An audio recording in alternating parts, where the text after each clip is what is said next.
আসসালামু আলাইকুম। আজকে আমি আপনাদেরকে সবচেয়ে মজাদার পারফেক্ট দুধ চিতই পিঠা তৈরি করে দেখাবো। আশা করছি এই রেসিপিটি আপনাদের অনেকেরই অনেক কাজে লাগবে। প্রথমে একটা মিক্সিং বলে আমি আলো চাল নিয়ে নিচ্ছি 4 কাপ পরিমাণ। এখন এই 4 কাপ চালকে আমি ভালো করে পরিষ্কার করে ধুয়ে আমি কুসুম গরম পানি দিয়ে ভিজিয়ে রাখবো প্রায় 3 থেকে 4 ঘন্টার জন্য। এখানে আমি 8 কাপ পানি দিয়ে দিলাম। আপনারা আপনাদের পরিমাণ মতো পানিটা দিয়ে নেবেন যেন চালটা ভালো করে ভিজতে পারে। তাহলে চালটাকে আমি ভিজিয়ে রেখে দিলাম 4 ঘন্টার জন্য। এর ফাঁকে আমরা অন্য আরেকটি কাজ করে নিচ্ছি। ছোট্ট একটা বলে আমি 1 কাপ সিদ্ধ চাল নিয়ে নিচ্ছি, যেই সিদ্ধ চাল দিয়ে আমরা ভাত রান্না করে খাই। চালগুলোকে ভিজিয়ে রাখার জন্য আমি চুলায় একটা পাত্রে পরিমাণ মতো পানি দিয়ে পানিটাকে একদম টকবগে বলক উঠিয়ে নিয়েছি। এখন এই পানিটা আমি চুলা থেকে সরাসরি নামিয়ে নিয়ে আমি চালের মধ্যে দিয়ে দিলাম। এইভাবে গরম পানি দিয়ে সিদ্ধ চালকে ভিজিয়ে রাখলে 3-4 ঘন্টার মধ্যেই ভিজে যায়। এখন নেড়ে নিয়ে আমি এটাকে ঢেকে রাখবো প্রায় 4 ঘন্টার জন্য। 4 ঘন্টা পর ফিরে আসছি। এদিক থেকে আমার আলো চালগুলো ভেজে গেছে। এখন আমি পানিটাকে নিংড়িয়ে নিয়ে আমি ব্লেন্ড করে নিব।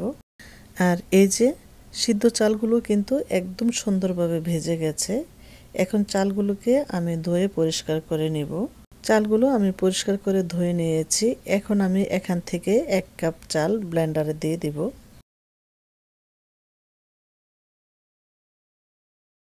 তারপর আলো চাল দিয়ে দিচ্ছি 2 কাপ পরিমাণ। চালটাকে ব্লেন্ড করার জন্য আমি হালকা কুসুম গরম পানি 1 কাপ পরিমাণ দিয়ে দিলাম। পানিটা দেওয়ার পর চালের উপরে যেন আধা ইঞ্চি পরিমাণ উপরে পানিটা থাকে। এভাবে পানিটা দিলে আপনার ব্লেন্ডারের উপর চাপটা কম পড়বে। ব্লেন্ড করে নিয়ে আমি একটা মিক্সিং বলে নিয়ে নিচ্ছি। আর এই চালের ব্যাটারটা যে একদম মিহি ব্লেন্ড হতে হবে এমনটি কিন্তু না, একটু মিহি ব্লেন্ড কম হলেও হবে। সবগুলো চাল আমি ব্লেন্ড করে নিয়েছি। এখন আমি এর মধ্যে পরিমাণ মতো লবণ দিয়ে দিব। লবণটা একটু বাড়িয়ে দিতে হবে যেন এটা লবণাক্ত হয়। লবণ যদি কম হয় তাহলে কিন্তু পিঠা খেতে ভালো লাগবে না, যেহেতু এটার মধ্যে আমাদের আর কোনো মিষ্টি জাতীয় জিনিস আমরা অ্যাড করছি না। সেজন্য বুঝে লবণটা দিতে হবে। আঙ্গুল দিয়ে আপনারা একটু ব্যাটার নিয়ে জিহ্বায় লাগিয়ে চেক করবেন যে এটা লবণ হয়েছে কিনা। যদি কম হয়ে থাকে তাহলে আরেকটু পরিমাণে বাড়িয়ে দিবেন। যে জারে আমি ব্লেন্ড করে নিয়েছি এর মধ্যে আমি 1/3 কাপ পরিমাণ পানি দিয়ে ব্লেন্ডারের মধ্যে লেগে থাকাগুলো আমি একটু দুলিয়ে নিয়েছি। আর সেই পানিটা আমি ব্যাটারের সাথে দিয়ে দিলাম। এখন আমি চামচ দিয়ে এটাকে এইভাবে মেশাতে থাকবো। পানিটাকে মিশিয়ে নিয়ে এখানে আমি 2 চা চামচ পরিমাণ বেকিং পাউডার দিয়ে দিলাম। আর দেখতে পাচ্ছেন আমি কিন্তু চামচটার সমান সমান করে নিয়েছি। আর এইভাবে এখন আমি বেকিং পাউডারটাকে ব্যাটারের সাথে মিশিয়ে নেব।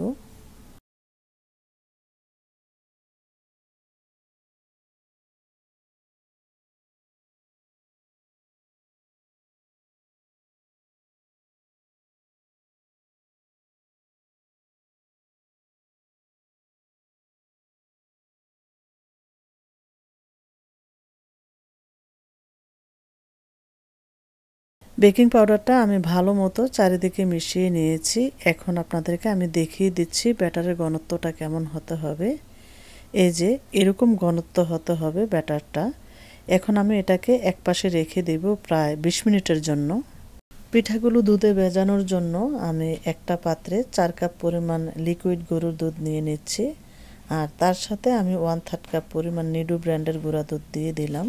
চুলার আঁচ ধরিয়ে নেওয়ার আগে লিকুইড দুধের সাথে পাউডার দুধটাকে ভালোভাবে মিক্স করে নিতে হবে।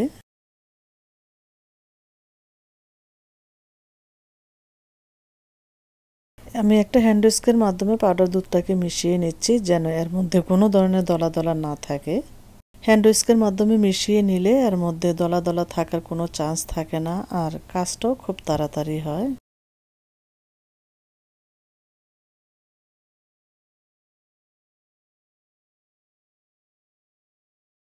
চুলার আঁচটাকে হাই হিটে বাড়িয়ে দিয়ে এইভাবে অনবরত নাড়তে থাকতে হবে যেন নিচে লেগে না যায়। আর এর মধ্যে আমি এখন দিয়ে দিলাম ছোট ছোট 2 টুকরা দারচিনি স্টিক আর একটা এলাচ। দুধটাকে প্রায় 10 মিনিট জাল করে নেওয়ার পর আমি এই 2টা দারচিনি স্টিক এবং একটা এলাচ উঠিয়ে ফেলে দিব। এখন আমি এর মধ্যে দিয়ে দিলাম 1/4 কাপ পরিমাণ চিনি। আমি এখানে খেজুরের গুড় ইউজ করব, কিন্তু পুরোটা আমি খেজুরের গুড় ইউজ করব না, এতে করে দুধের কালারটা বেশি লাল হয়ে যাবে, দেখতে ভালো লাগবে না। এখানে আমি 1/3 কাপ পরিমাণ খেজুরের গুড় দিয়ে দিলাম। খেজুরের গুড়টা ওই পর্যায়ে এসে দিতে হবে যখন আপনি বুঝতে পারবেন দুধের বলক অলরেডি 2-3 মিনিট পরেই চলে আসবে। তখন 2টা দারচিনি স্টিক আর এলাচটা আমি উঠিয়ে ফেলে দিচ্ছি।